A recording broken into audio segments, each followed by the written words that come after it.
Hi there, it's Josh again. And last time, I told you how I might have been the cause of my crush Becca's disappearance. And today, I'll be telling you how she's been haunting my dreams. But before anything else, don't forget to subscribe, give this video a thumbs up, and hit that notification bell icon to show your support for me. It was 3 days when everyone began to notice Becca was gone. Even my dad, who was usually inattentive to everything, asked me on that fateful Tuesday, "Where's the new girl?" Huh? I said, suddenly waking from deep thought. "The new girl," my dad said. "The one you're always talking to, pretty, tall, too good for you? Remember her? She's only barely started here and she's already missed 2 days of work. I don't care if you've got a massive crush on her, she's gonna have to look for another job if she comes back without a proper excuse for just dropping off the face of the earth like that." That was what made me break down. I finally told my dad everything. I know I should have spoken about it sooner, but I was a coward, and I was just a kid. I didn't know what happened. What if she was just ignoring me because I split without an explanation that night? I was scared.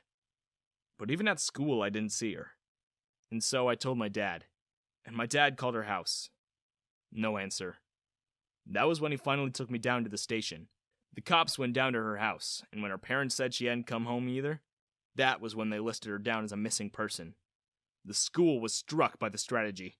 Searches began. And 3 days later, I began to see her face on posters plastered everywhere. Missing, Rebecca Bunt, 1858. Last seen 10 kilometers outside of town.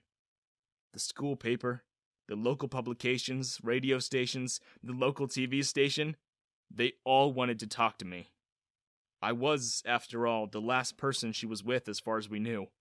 And over, I told them all the same story. We went out, we ate, I went to the bathroom, and when I came back out, she was gone. Yeah, I lied, like the coward I was.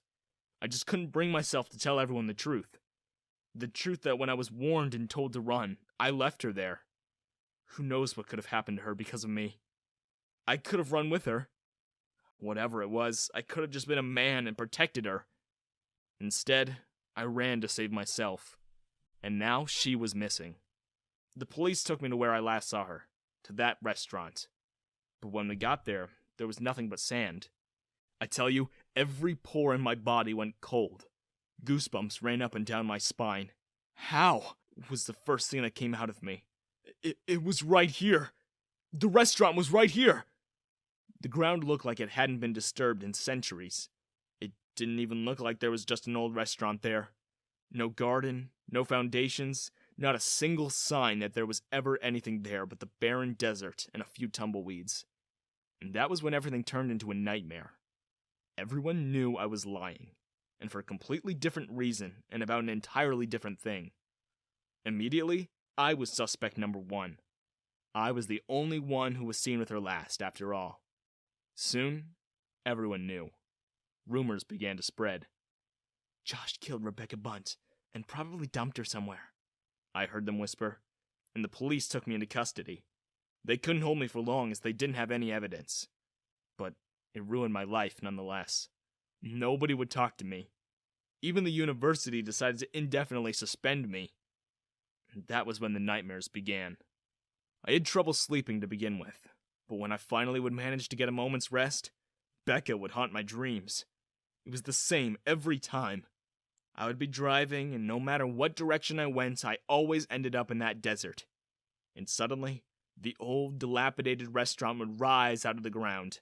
Becca would appear from its doors, dressed in a long, flowing white dress. She would reach out her hands towards me, and then she would whisper, "Come find me. Come find me, Josh." And then I would run to her.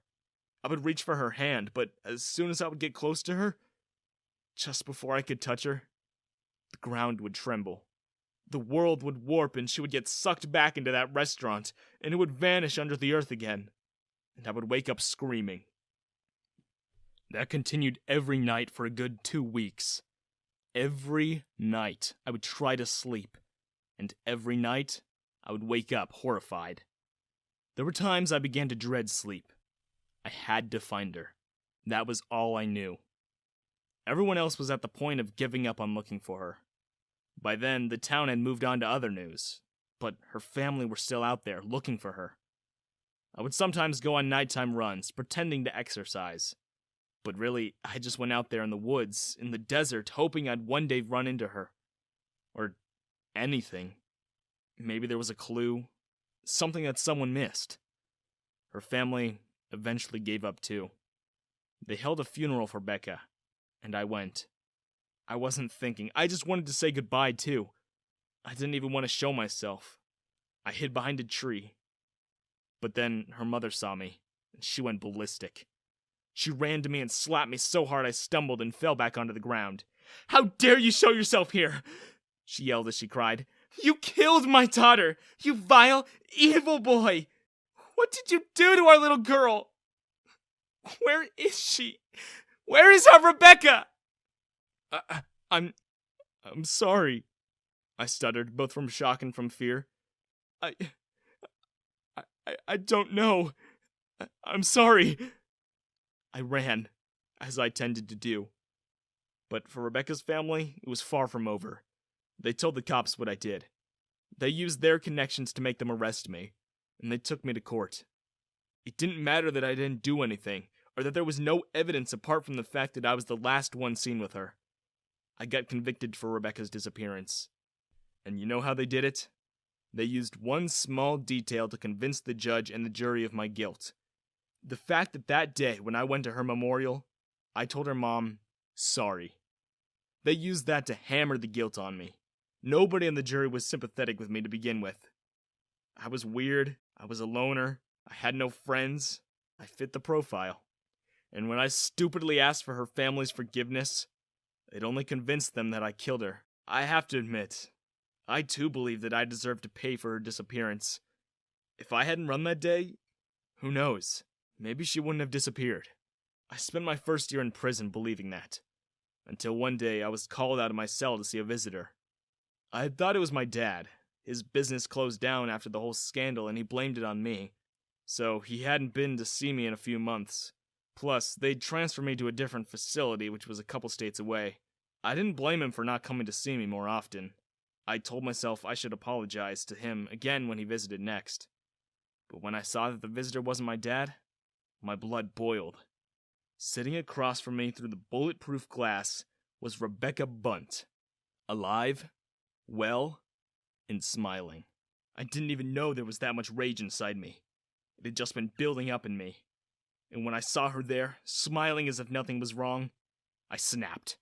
I slammed my hands onto the bulletproof glass and screamed every expletive I could think of. The guards had to restrain me and force me to sit back down. They even tried to take me back to my cell, but Rebecca begged them to let me stay. I was seething. Why was she there? Why had she not come forward to tell everyone I didn't do anything to her? How dare she smile like that? I didn't have to ask her. She told me everything. "You ruined my life," she said calmly as she continued to smile. "And now, I've ruined yours. It's just karma." "What are you talking about?" I said through gritted teeth. "Clayton Hunt," she said.